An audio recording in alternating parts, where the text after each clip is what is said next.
Hey, time for another out of this world story from rSpace. The devil's work is almost done. I'm not really sure what I'm looking for in posting this.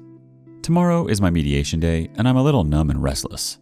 I, 43 male, have been married to my soon-to-be ex-wife, 41 female, for 19 years, together 25 years. We met in high school. I found out in October, the day before our 19th anniversary, she had at least an emotional affair, but I also believe she also had a physical affair, but she would not admit it with the current guy. She said they only kissed. Yeah, right. She told me she loved him. He is married with 2 kids. And then she said, I love you, but I'm not in love with you. But on the same day, she admitted to a physical affair with a different man 12 years ago. The basics to the story is she pretended to try and work it out and eventually asked for divorce. It's so much more messier than this, and I may tell the whole story someday. I just don't have the energy tonight. She moved out in January, and my girls, 10-year-old and 15-year-old, have lived with her at her parents' house, and my son, 16-year-old, lives with me. I see my girls often and try to talk to them every day. My son has become so much closer to me. I love them all so much, and I hate that this has happened to them as well. Maybe I'm looking for encouraging words. Wisdom. I have prayed a lot about this, and then, again, maybe not enough. I know she has at least told her family lies about me, but they also know some of the truth. It's weird to be a part of a family, and then all of a sudden, you're a stranger. Here is something I wrote to her last night, but I won't send it because I know it would mean nothing to her. The devil's work is almost done. I'm mad, sad, that all 3 of our kids are in therapy. I'm mad, sad, that you are the other woman. You have destroyed more than our marriage. Our kids are forever changed because of your actions. I worry how well this will affect their future relationships. You have destroyed other families, and that makes me sick. How and why would you choose to be the other woman? It's disgusting, and I know you know it's wrong. You are one of the most selfish people I know. You didn't just make a one-time mistake. You chose to do this over and over, and even after being confronted, you choose evil. That relationship is from the devil. This could hurt your soul. You will never be able to be in a relationship where you are not an adulteress. As far as I know, you are still with your affair partner. You both have started a relationship built on a lie. One of you will cheat on the other, and if not, I'm sure it will be miserable if you have a conscience. I know for a fact that he has already questioned what he has done and tried to go back to his wife. But I say to you that everyone who divorces his wife, except on the ground of sexual immorality, makes her commit adultery. And whoever married a divorced woman commits adultery. Matthew 5:32. He said to them, because of your hardness of heart Moses allowed you to divorce your wives, but from the beginning it was not so.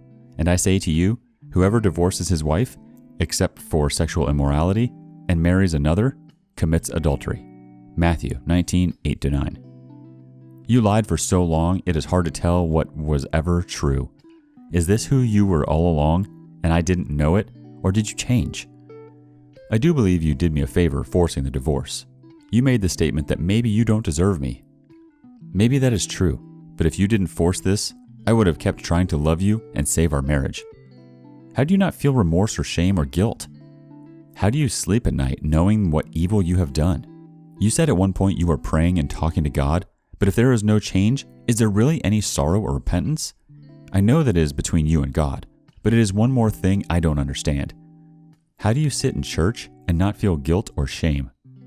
How did you sit with me and our family and not feel shame and guilt? You are not too far gone. You can still be saved.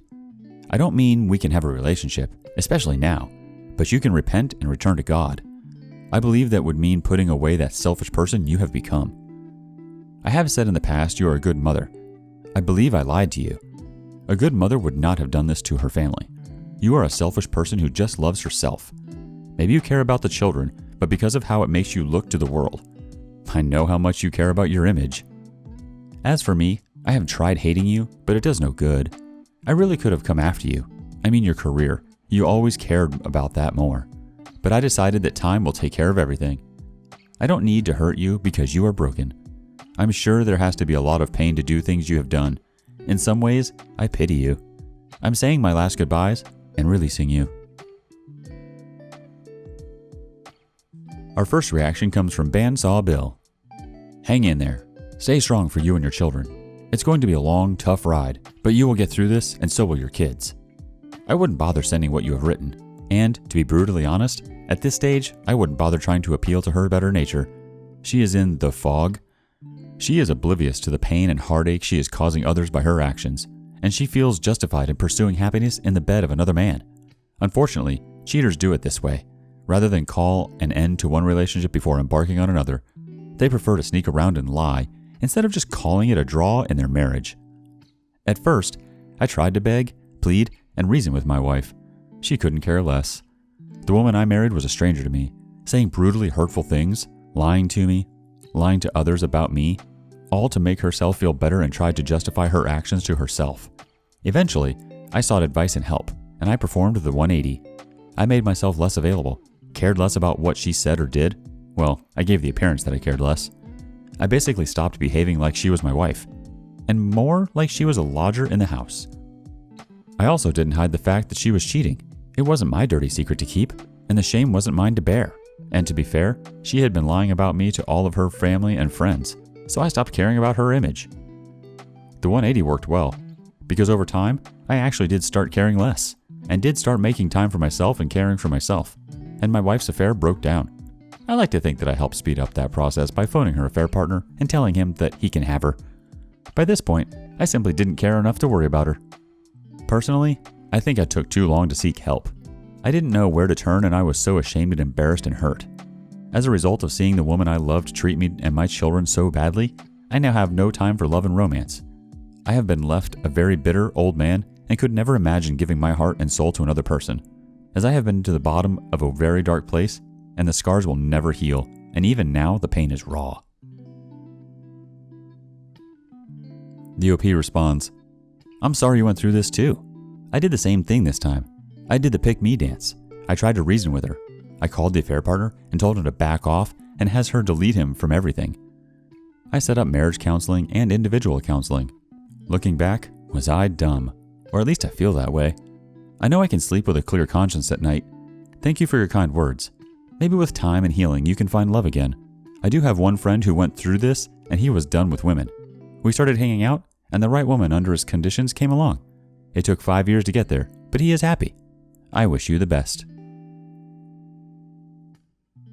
Time for an update. Last week, my ex-wife, her dad showed up too, and I worked out a settlement agreement in mediation. It took all day, but we got it done.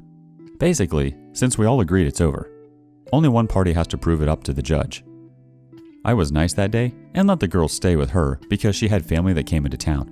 We switched days, trying to extend the olive branch. I believe she has messaged me every day since then for some reason. I ignored most of it because it wasn't about the kids. Thursday night, my mom took a fall and broke her hip and leg. My poor mom is a saint too. She has dedicated her life to her family and especially my older sister, who is mentally handicapped. Friday was prove-up day, and I have more than the divorce on my mind. It goes quickly with me and my lawyer as the only ones to attend. Remember, we have already agreed on everything, so this is basic info for the courts to accept what everyone has signed and agreed. I got my girls because this is my day I get back for last week's exchange date. My ex-wife is messaging me about something, and I replied in a snarky way, "Congratulations on getting the divorce you wanted." She cheated on me.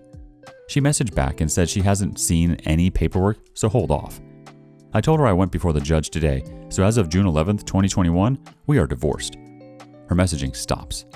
I don't know why, because I thought she would be happy, because this is what she wanted. I go to cook dinner with my middle child, and I get a call from my ex-father-in-law asking me to come out and talk to him. We haven't spoken in weeks. I see him at my kids' games, and when I pick up and drop off the kids, but we don't speak. He just stares at me. I just assume he has been lied to and is going to believe whatever his daughter tells him. I got my old phone and turned the recorder on, because this isn't normal. I walked out, and he is sitting in my driveway in his truck.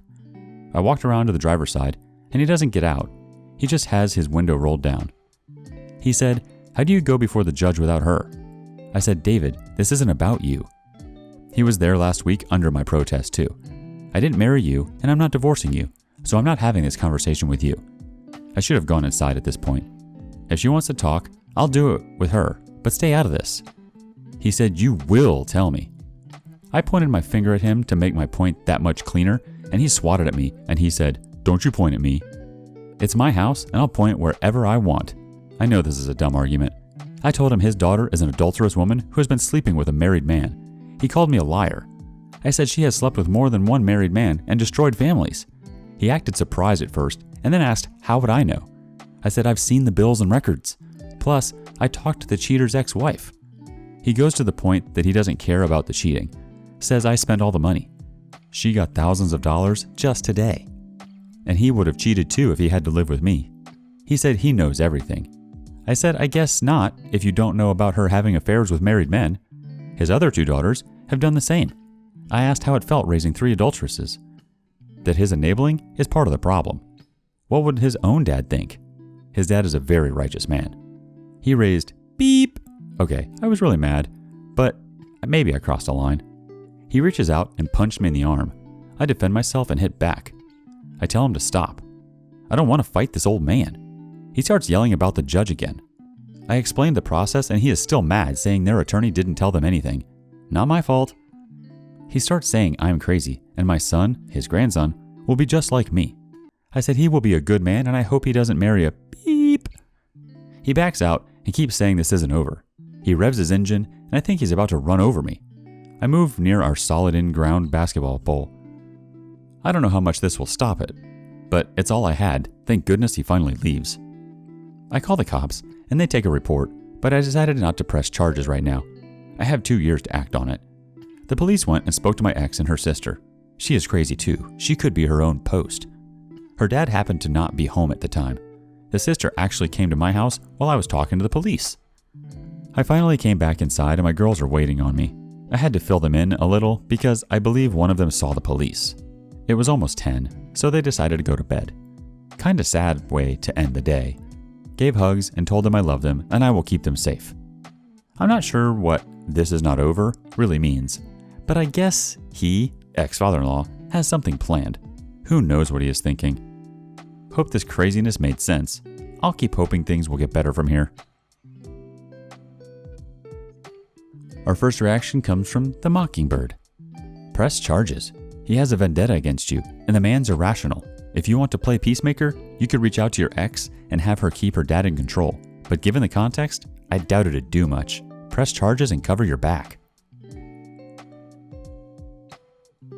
Trigazer1 says, the father will always take the daughter's side even when they F up.